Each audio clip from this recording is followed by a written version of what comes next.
It's like a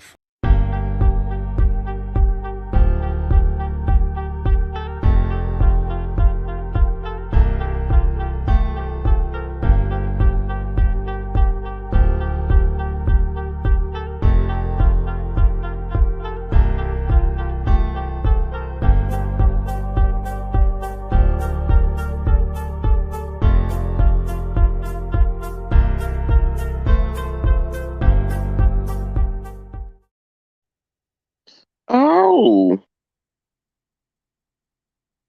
good afternoon to all. It is Sunday, June 18th,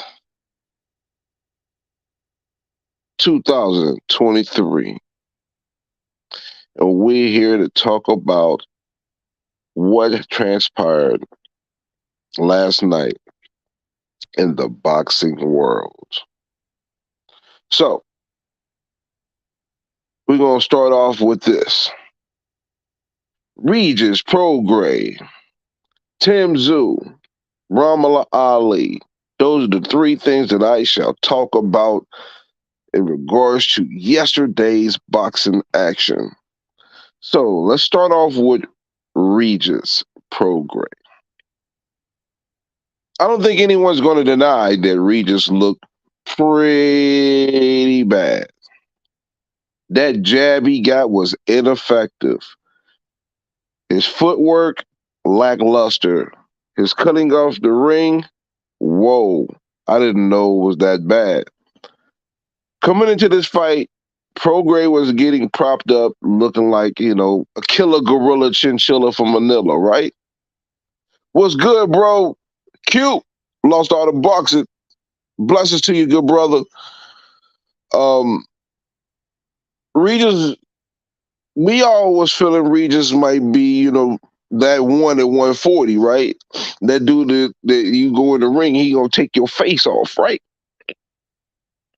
What we saw yesterday was a guy that if you don't come to him, if you got good lateral movement, he gonna look bad, and you might be able to wash him up, bro. Regis might be fooled. He might be fooled to some of these cats, bro. And the sad part about it is, Zorilla was trash, bro. That ain't how Zorilla fight, man. He made Regis look bad, but at the same token, that dude Zorilla was being a pussy, bro. I don't care what nobody tell me. He was super puss, bro. He was being puss out there. Puss. All that pity pat. He was playing pity pat, bro. He wasn't boxing. He was playing pity pat. And some people saying, "Oh, he got robbed." Man, you can't say he got robbed playing pity pat, bro. So we can play pity pat out there and win fights. Is that Stephen Brimley? Our money, our moolah, baby. What's up, good brother? I hope your weekend's been blessed so far, y'all.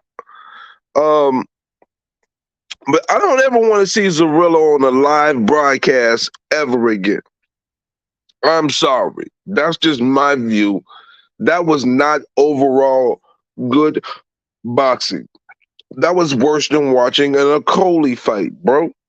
That was really bad. Really, really bad. He did some effective dodging. He made Regis look bad by making him miss. But offensively, what did he do?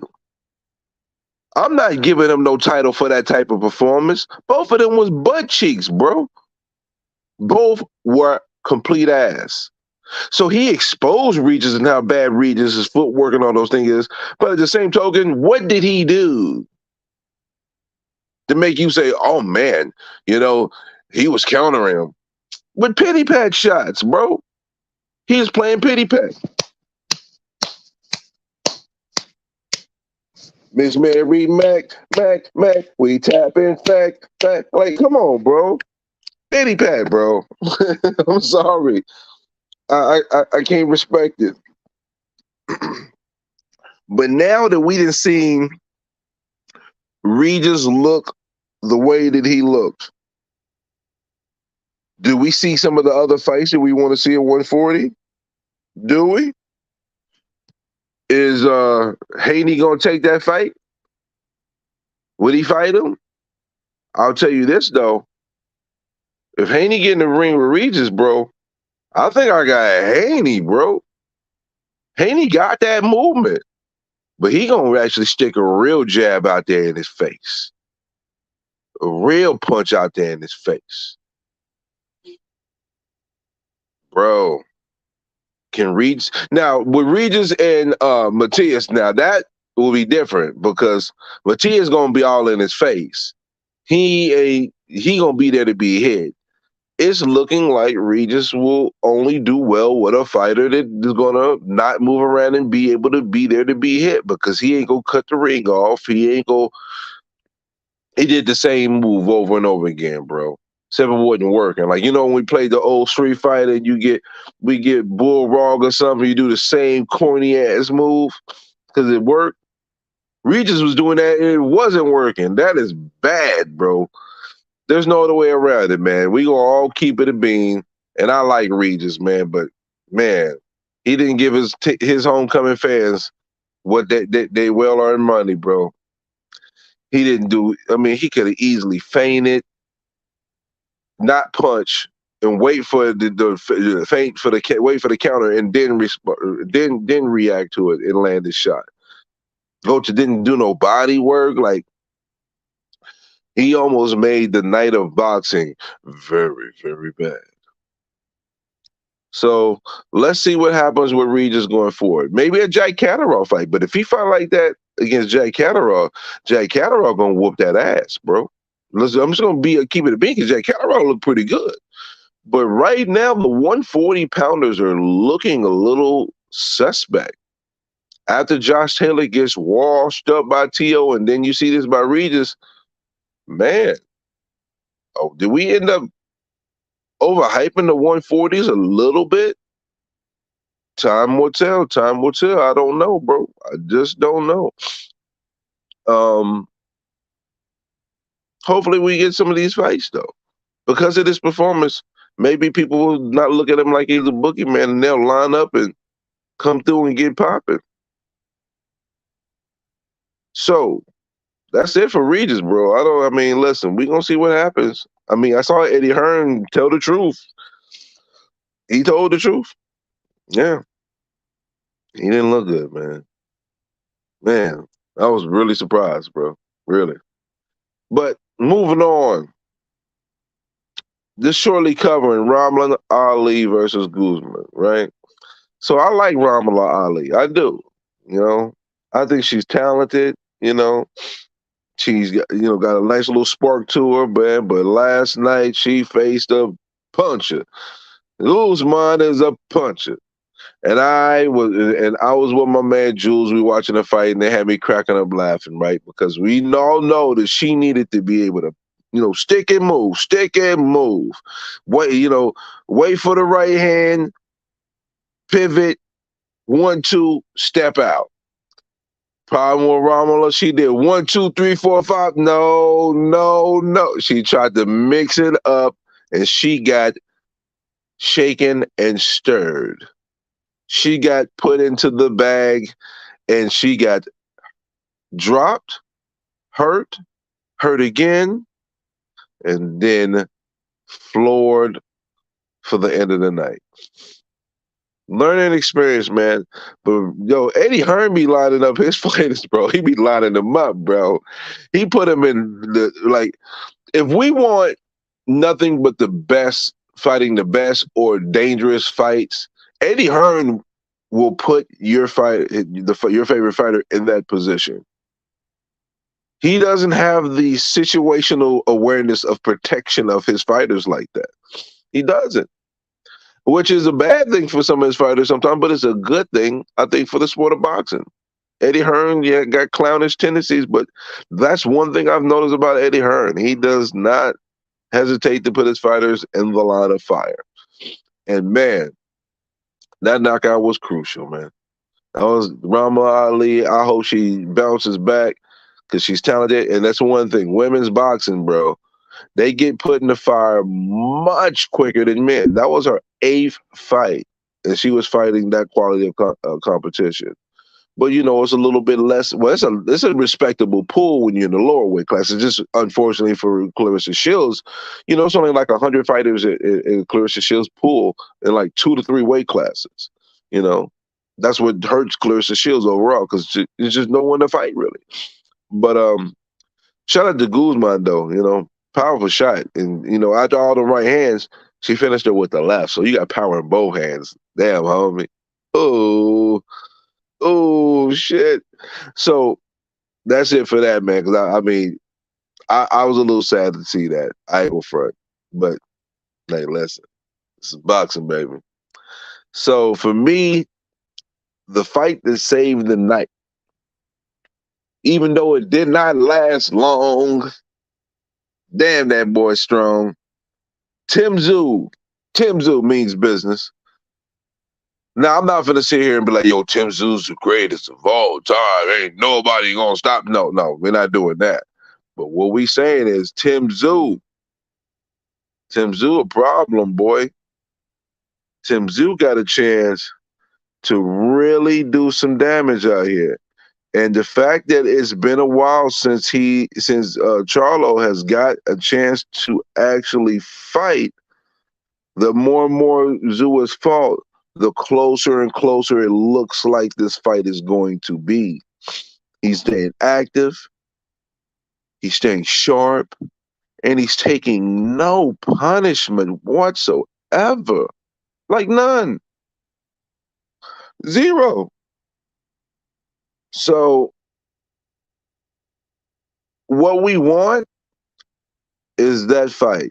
Tim Tszyu, young Charlo, that's the fight we want. That's the fight we deserve. I hope Charlo is healed up, and I think he should. At this point, you should be healed up, bro. I mean, I know how PBC play it, though, You can get hurt, and they'll hold you out for a little bit longer, especially if their calendar's full, bro. And the calendar is looking kind of full, don't you think? But they probably could have snuck if he's healthy, they could have got him a can, could have got him a can real quick to get him right because I think Charlo going right into the fight with Tim Tszyu really makes it a 50-50 fight. If he gets a warm up and does well, then he goes back to like maybe 60-40. But the one thing I've been stating, and I think I haven't got too much pushback from this from people and even fans of Charlo. He does not make in-fight adjustments. He doesn't. What he does is make adjustments for the next fight. He fights his fight, whatever, no matter what. You're going to get what you're going to get. He going to be nasty with it. He's a nice boxer puncher.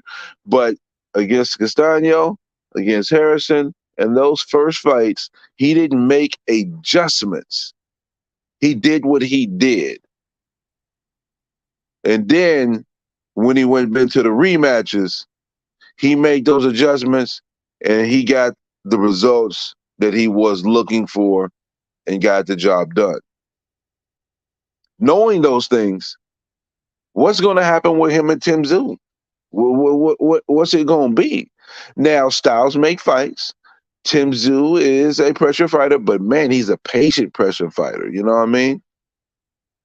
But that is the type of fighter that Charlo does best against because he's a boxer puncher. But right now, Tszyu is looking like a puncher boxer.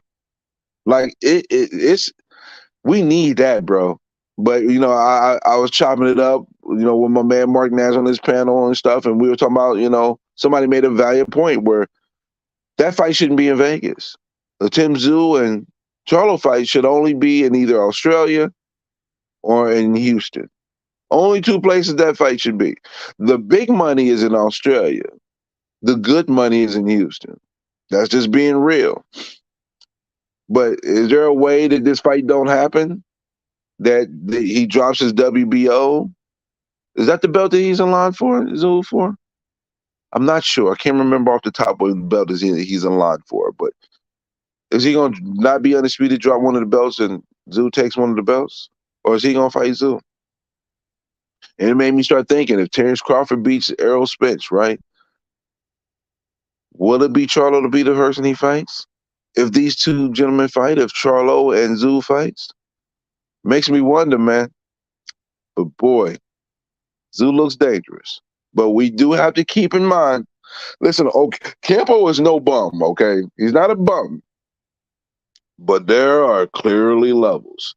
And Spence did the same damn thing 5 years ago. The two knockouts that Campos has got was Spence in the 18 and now Zoo in 23.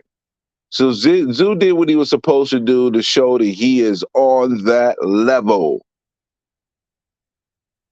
Simple as that. No more, no less. But it was beautiful, though. It saved my boxing night because I was at work, man. Like this, this is boring. I want to go to sleep, bro. I can't go to sleep because I'm at work. While everybody else at home watching the fights, I'm at work watching the fights. Upset, not happy, feeling some type of way, you know. But I don't know, bro. With Regis, but just to cover one other thing real quick before I hop off, if nobody pulls up, because I did drop the link. If anybody pulls up, want to chop it up with me, cool. If not, after I talk about this last topic, I am going out of here. Canelo and Badu Jack, right? Badu Jack dropped a tweet that, hey man, I'm not dropping 20 pounds. You know, go fight Benavidez, right? Give us the fight we want to see. Salute to you, Badu Jack, for real. But we got to keep in mind a couple things. We can dog Canelo out. We can come at Canelo. Oh man, you up there trying to weight drain him and all that. I have an issue with that. Cruiserweight is the max is 200 pounds. If you're going to do the fight, you do it at that weight. And now I'm going to admit to saying that he has to gain weight too. Right? But from what I've read, Skills Challenge and Badu Jack came to Canelo, not the other way around. If that's the case, then me dogging Canelo out to the fullest extent I won't dog him out the same way. I just won't. But I will still say that, hey, you playing games, bro. You still fronting a little bit. But everybody over here talk about ducking and, I hear certain people say duckaroni pizza and all this bullshit. Man, listen, Samson is a capper, bro. Whole thing with Benavidez, I see two sides of capping. That's what I see. I see a whole lot of capping from a whole lot of people, right? Because when I look and see how Samson operates, Samson did bullshit with Plant, when they could have fought 3 years ago. Then when there's a chance to fight Demetrius Andre, it's I need 10 million to fight him, right? But then you turn around and say Andre can't sell a seat. So how you gonna ask for 10 million if he can't sell a seat? Like, come on, man. Samson be capping, bro. And y'all giving Samson way too much power, or giving too much to his words. Because Samson's a capper, bro. I feel like he's capping for Benavidez. Straight up. Because if you're gonna send shout out to my man Q, the superior A side. If you're gonna send a superior A side a contract or term sheet, you're not gonna send a superior A side that and pull it in 7 days, bro. 7 days? Like for real? In 7 days. That's what we doing. I am not hearing the nonsense, bro. I'm just not. That looks like clout chasing movements. You don't do it that way. And then also, PBC gets a little bit of heat. Blessings to my brother Toby Bartlett from across the pond and beyond, baby. God bless you, my brother. I hope everything's good with you, bro. PBC gets a little bit of heat for this too, because for over a year, even before the Plant fight, and even more so afterwards. He could petition, right? But if he petitions, you know what happens when he petitions, right? It goes to purse bid. PBC don't want to get outbid for the fight because Matchroom can slide in there and throw out a whole bunch of dollar bills, y'all, right? But if Benavidez is so serious about fighting Canelo, he should petition. Or his team just simply stop playing games and don't put a contract out there or a deal out there and tell the superior A side you got 7 days. But I'm not going to just continue to dog on Benavidez. How about this, Canelo? How about you have you and your team respond to it? How about that? It's the fight we want to see. So what's the problem, Canelo? What's the problem? Bivol is not having it. He's not having it. Bivol is gone. He's out the picture. Whatever happened with Badu Jack, out the picture. I'm telling you, I wish Boo Boo Andre and Charlo fight, and Big Charlo fight. That'd be perfect. That'd be so perfect. Because then at that point, all roads would be closed. And what I'm seeing is this is potentially going to happen. Where Benavidez and Canelo, both are all the capping they both doing across the board, will come to an end. And they will be forced to fight each other. It's the fight we want to see, y'all. Just being real here. And we think, and I think Canelo will beat him. And that's what gets me tight about how he moving when it comes to this, bro. He pussyfooting. That's what I feel like he pussyfooting, bro. Quit playing with me. Quit playing with me. You know what I'm saying? Like seriously.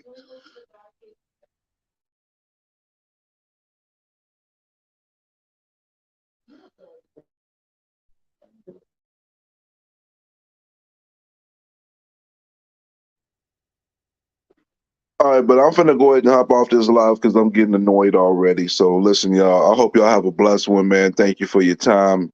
Till next boxing events. What we got next week? Wait, I don't even know who we got next week. I gotta look and see who we got next week. But listen, y'all. You know, I'll be around the way, and I'll holler. Is that Stephen Brimley? Yes, it is. It's the Unbiased Fan Brim Reaper, and I hope y'all have a blessed one. Wait, hold on. Let me see what you said, Toby. I watched an interview and they asked Eddie about the 50, and Eddie said that's way too cheap. I'm probably gonna put a real bid in. I mean, if you think about it, Toby, when they offered Canelo the fight before, they offered him 110 million for 2 fights, and I heard it was only like 40-something million. That's less than what they offered him before. So, I mean, maybe it's a point there. I don't know, but we gonna let that slide and ride though. But Toby, I appreciate you, man. But I'm finna get up off here. I just wanted to talk a little bit of junk. I ain't got no kids, Toby, but thank you, man. Happy Father's Day to you too, bro. But I'm finna go ahead and slide and glide. I just woke up. I just wanted to chop it up with the world. And y'all be blessed, man. Holla.